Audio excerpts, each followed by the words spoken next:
আজকের পর্বে আমরা জানব ইউরোমাস্টিক্স নামের একটি প্রাণী যা সান্ডা নামে সবার কাছে বেশ পরিচিত। এদেরকে প্রখর সূর্যতাপে বিশাল মরুভূমির মধ্যে দেখা যায়।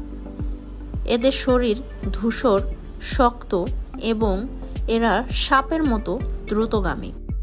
এরা লম্বায় প্রায় 30 থেকে 75 সেন্টিমিটার পর্যন্ত হতে পারে। এরা দিনের বিভিন্ন সময়ে শরীরের রঙও কিছুটা পরিবর্তন করে।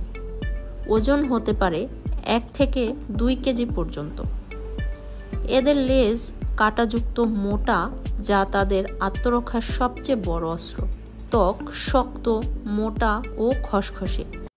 আবাসস্থল হিসাবে এরা মূলত শুকনো মরুভূমি, বালুর টিলা এবং পাথুরে অঞ্চল পছন্দ করে। তাদের খোঁড়া গর্ত অনেক গভীর হয়। খাদ্য হিসাবে শৈশবে তারা মাঝে মাঝে ছোট পোকা খেয়ে থাকে।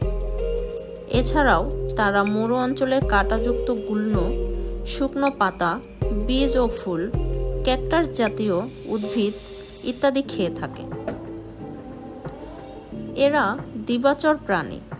সূর্য ওঠার সঙ্গে সঙ্গে সক্রিয় হয় এবং সন্ধ্যা নামার আগে গর্তে ফিরে যায়। সাধারণত এরা একা থাকতেই পছন্দ করে। এদের কিছু প্রাকৃতিক শত্রু রয়েছে, যেমন মরুভূমির বিষাক্ত সাপ, বড় পাখি যেমন ঈগল, বাজ পাখি, শিয়াল বা অন্যান্য শিকারী স্তন্যপায়ী প্রাণী।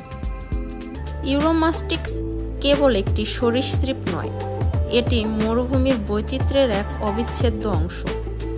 তাই আমাদের দায়িত্ব তার অস্তিত্বের জন্য প্রয়োজনীয় পদক্ষেপ গ্রহণ করা।